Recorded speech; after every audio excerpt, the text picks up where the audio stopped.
Welcome to the podcast, Food Talks. I'm Dallas Townsend. I will be your host, and I act as the uninformed consumer asking a nutritionist all the questions that you have. Hello, I'm Jordan Townsend. I'm our resident nutritionist here at Naturally You, and I'm here to inform the uninformed consumer, answering and helping to unpack some of your more difficult nutrition questions. All right, well, welcome back today. It's been a minute since we've done a podcast, but, vacations and ice storms kind of get in the way.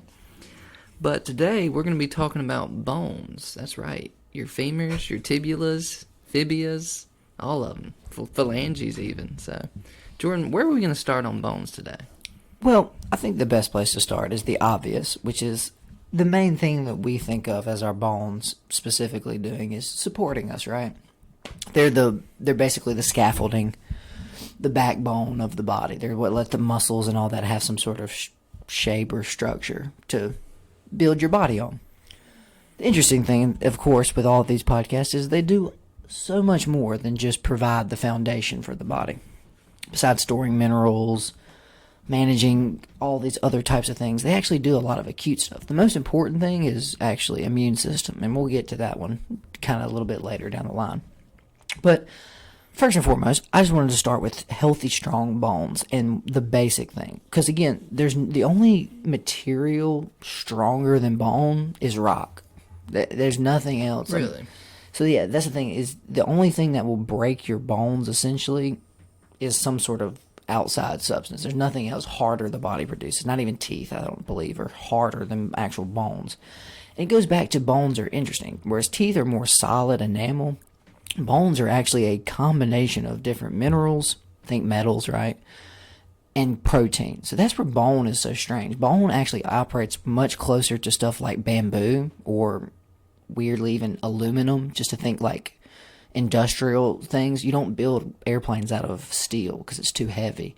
You build them out of aluminum. That's what our body's doing with our bones. And to me, that's the most interesting thing, is if we had solid, thick bones, they would be so heavy you wouldn't be able to physically probably move. You would have to probably double or even triple your muscle mass just to be able to move normally.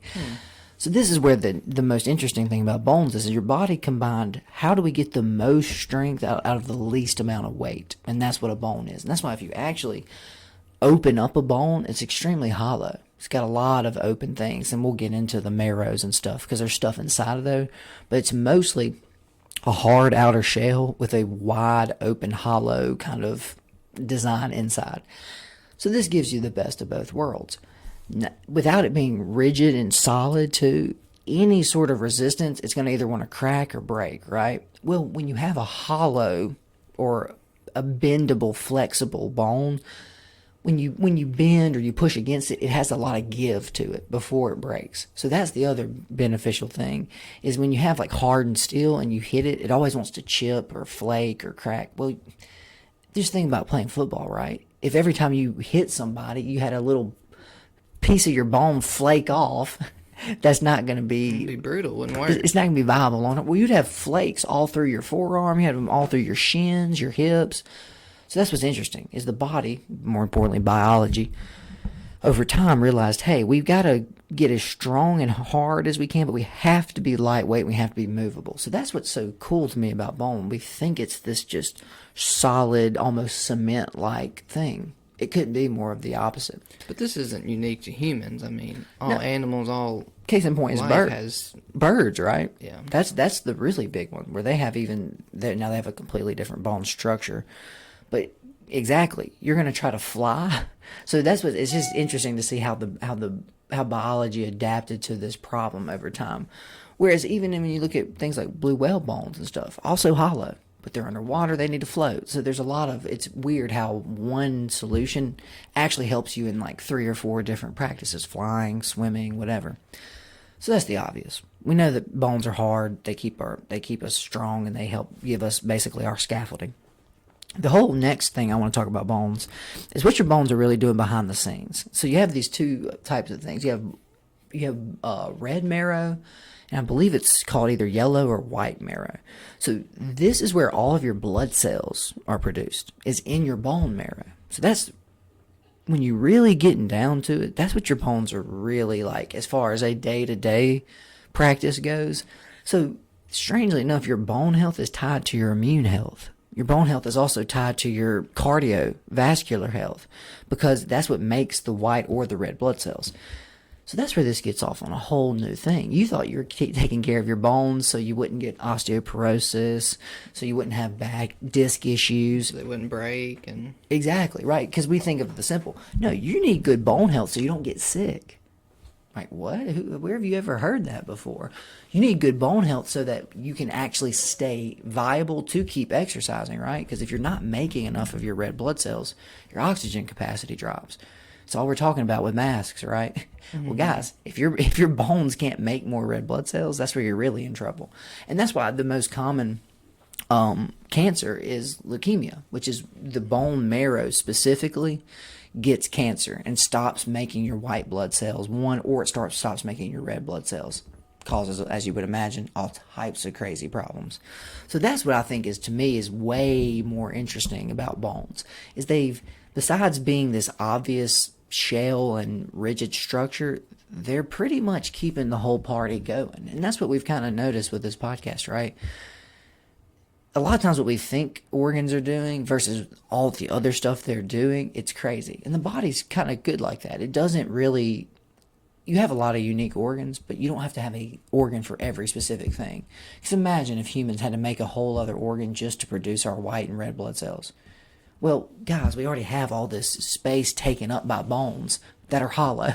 Yeah. Why don't we just move the manufacturing in there? It's just again, I'm speaking of it like a person building out a business, but like that's what happened kind of. It's just interesting to see how your body took advantage of this already used space and made it into something like that. If it makes the white and red blood cells in the bone, how does it get it out? I mean, so you have veins, you have arteries and things that feed into bone. Because remember, bone is living. Because remember, bone grows. So that's what's kind of interesting about it too. It's not, once it develops, it's not. I guess when most people see bones and think of bones, it's with the skeletal structure in biology class hanging there, and you're like, oh, bones. You mean just those bones obviously exposed skeleton, right? Yeah.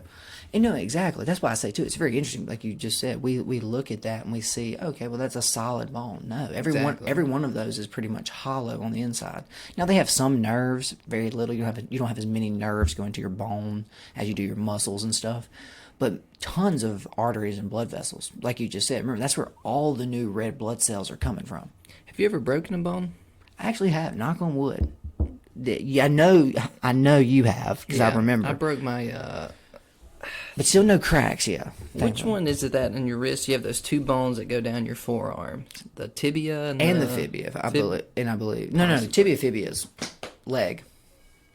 I'd have to look it up. But you had the rare, because you have one muscle in your bicep forearm, or not forearm, in your bicep tricep, and you have the two in your forearm. And you double broke both of them.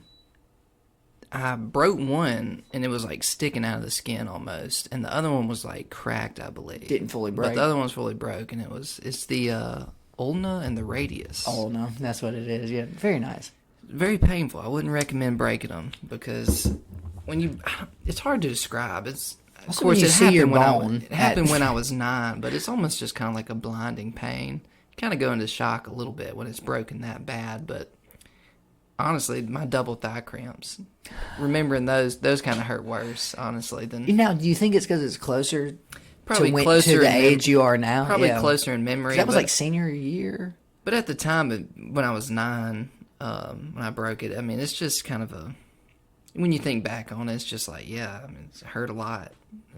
Well, no, you conveniently, Dallas, you couldn't have broken your bone at a better age. 9? You can probably heal a lot quicker at 9. Are you crazy? Bro, your body is like coursing with growth hormone, ready to remend that. Which is what I wanted to ask about. The regrowing of bones. Thank God they can do that, right? So that's what's interesting. And that's what we're trying to crack. We would be super screwed. Well, that's what we're trying to crack as humans. Why can we regenerate some stuff and not others? Well, why if I break a bone will just re-heal together? Probably because it makes the red blood cells and the things you need right at the site, right? I mean, that's got to help. It's got to be part of it, right? My thing is, though, too, why when I cut your arm off, you don't grow your arm back? Yeah. Now, again, the basic answer to that, complicated. Yeah. How easy is it to make new bone tissue versus to build new nerves, to build new bone, to build new muscle, to build new skin? But it did it once. Why not do it again? Well, you were pure stem cells then, right? It was easy, right? Yeah. Hey, what do we need to be? Versus now at 27, body goes, well, we got like 12 stem cells left. We can't build a whole arm. So no, you just made a good point though.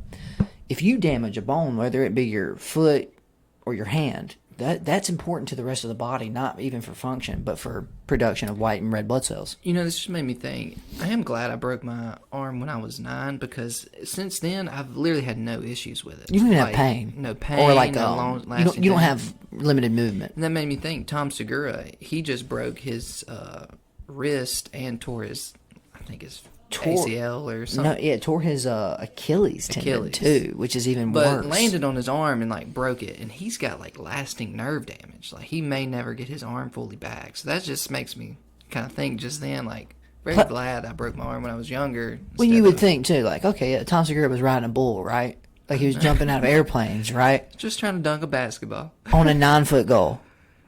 Wait, what? He had been doing it, but at that age, like you said, his Achilles just went out, landed on that arm. Well, the thing was, he had already played a full basketball game, and they'd been slowly raising the goal. Mm-hmm. So again, remember, guys, this is why you do this stuff under 30.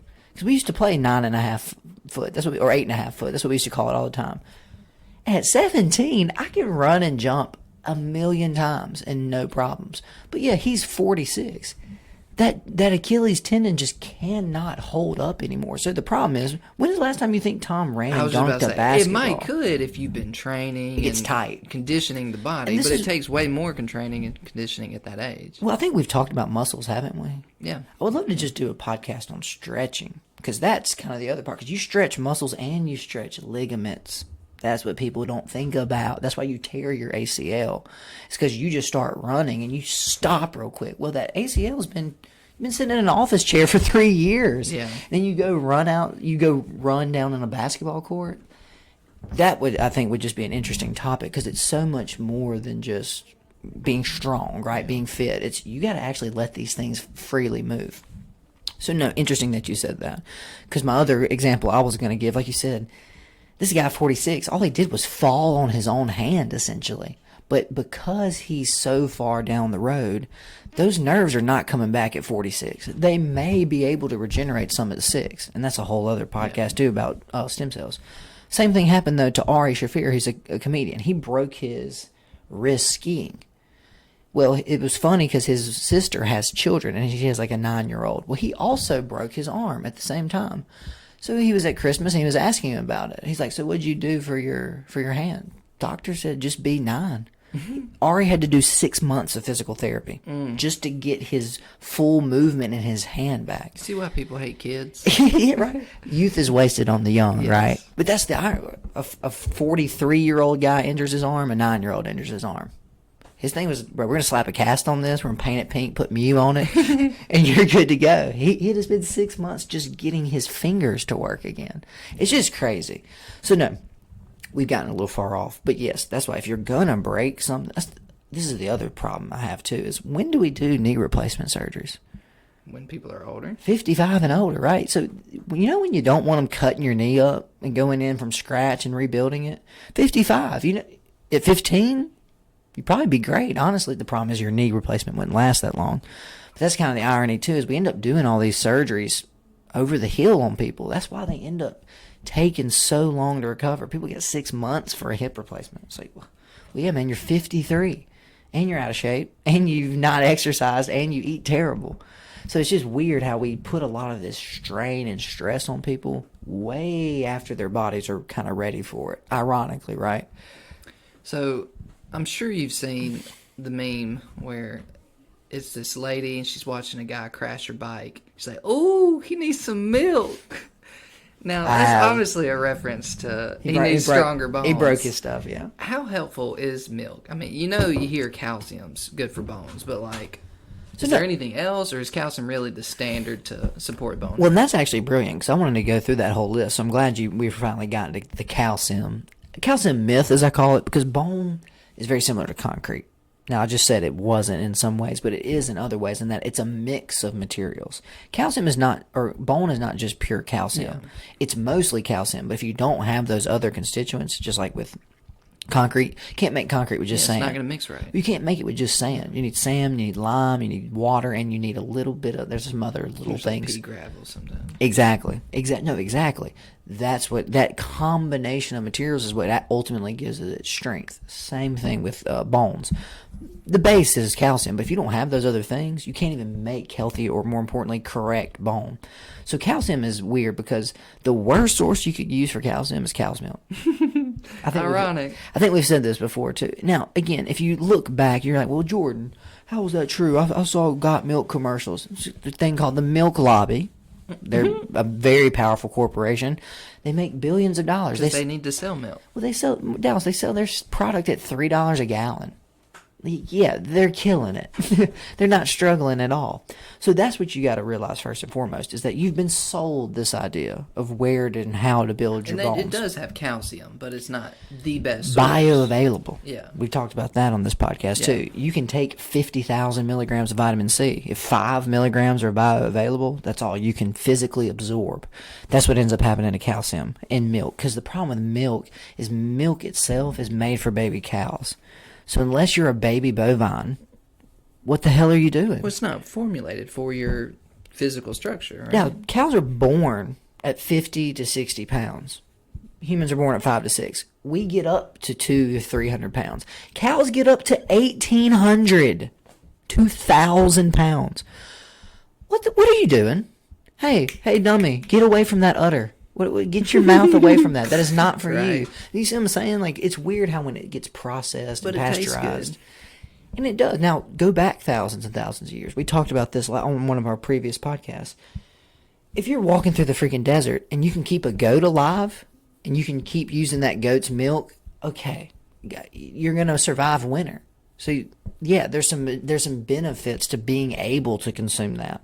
But doing it every single day in a modern society where the cow's not eating grass, it's kept in a dairy, it's kept perpetually pregnant so it can keep producing milk. It's like, wait, what? This isn't the thing we were told it was. It's just like bread. Well, Jesus ate bread. Well, he did. It had 3 ingredients. It had flour, water, and some yeast. Ours has 27. So you're calling it He didn't milk. eat white bunny bread. Right? Yeah. Jesus ate Wonder Bread. So I can see him I can see that commercial. give him the thumbs up Yeah. and smiling. But exactly. That's what I just want people to realize. What our ancestors were doing with cows and goats and sheep and what we're doing now is It's different, for They're not sure. even the same thing, Dallas. First off, they would milk the cow.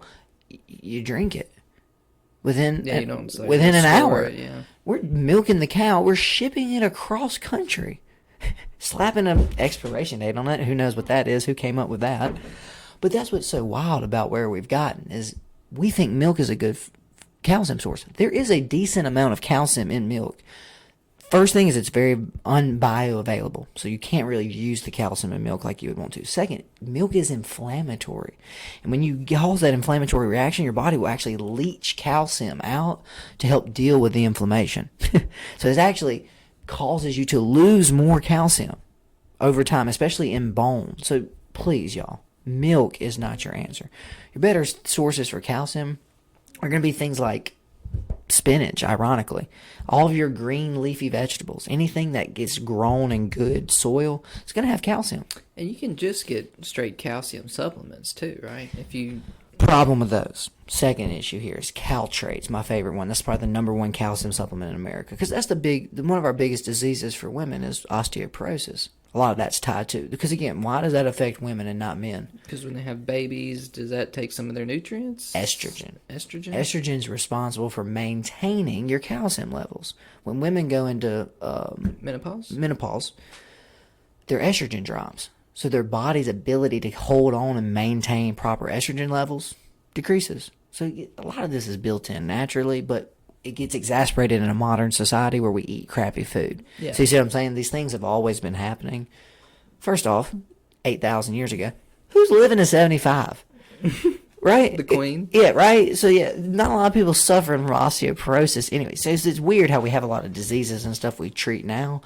Only because we're making it longer and we're doing way less natural things catches up to you faster too. Yeah.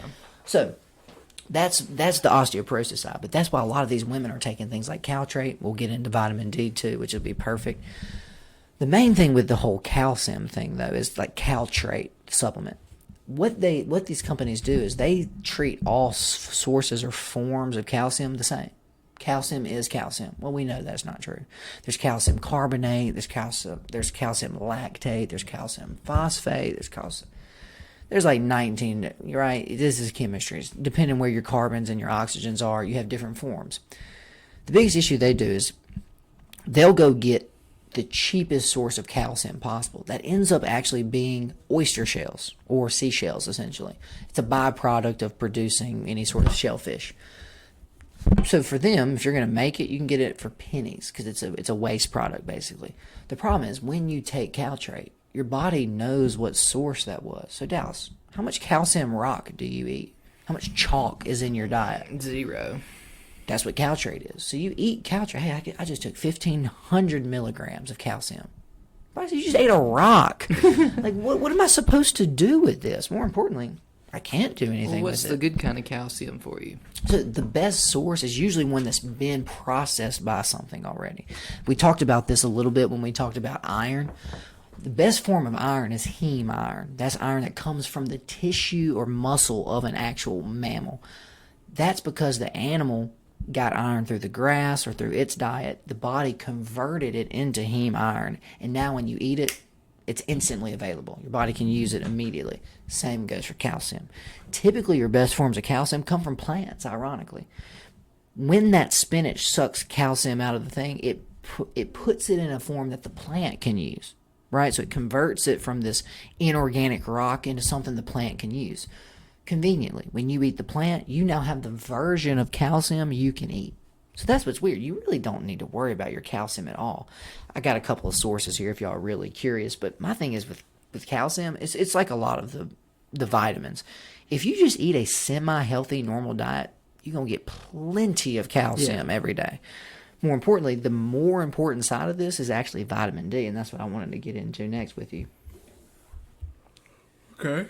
Because I'm gonna pull up calcium real quick if it'll. It's not even on this list. That's funny. It's never a bad idea to have strong bones. I have some calcium supplements at home, but they're probably, like you said, Caltrate or. So the best ones. These are just the ones. They always put dairy products first. Stay away from dairy products unless you're a baby cow. I don't need you drinking milk daily. I just don't. The better sources. Green leafy vegetables, almonds, sardines, funny enough, interesting, right? Dried fruits, tofu, and then other things. So again, it's pretty much fruits and veggies are going to have. I eat tons of almonds, so I think I'm probably good on calcium. You are though, and again, typical with most of these things, you're probably peeing out some calcium. Just to be honest, because you don't need. Your bones aren't degrading that fast, right? That's the other thing is we think, okay, well, I need 100% of my calcium every day. Well, that's why I drink my pee, so I can just I just double up on it. That's what this podcast has really been about, everyone. Dallas has been trying to set us up for that. So, no, those are some decent sources of calcium. But, real quick before we move to vitamin D, which is sort of the last half of this bone thing, there's just like our concrete analogy, these are some of the other minerals you have to have in order to lay down new bones. So, this is what happens.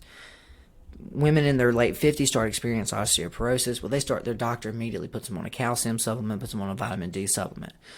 Their osteoporosis gets worse. So vitamin D and calcium don't help with bone. You're giving the body pieces of the puzzle, but in the other kind of what I would call, for lack of a better term, trace minerals. You need very, very, very, very little of these. Just as a quick breakdown too, bone's 85% calcium and about 10%. I think it's magnesium. It's either magnesium or phosphorus. What's the other 5%? Trace minerals? Everything else. Yeah. So that's what I was going to say. Yeah, so about 95% of bone are the two big easy ones that you can get in pretty much everything. Because I think we talked about that as well. Magnesium is to plants what iron is to us for blood. Magnesium's how they move their carbon dioxide around their bodies. So the minerals are boron, copper, magnesium, potassium, silicon, zinc. And some of the other ones that aren't even listed here are like strontium. So these are like super, super trace metals that if you don't have in your diet, though, you don't make new bone tissue.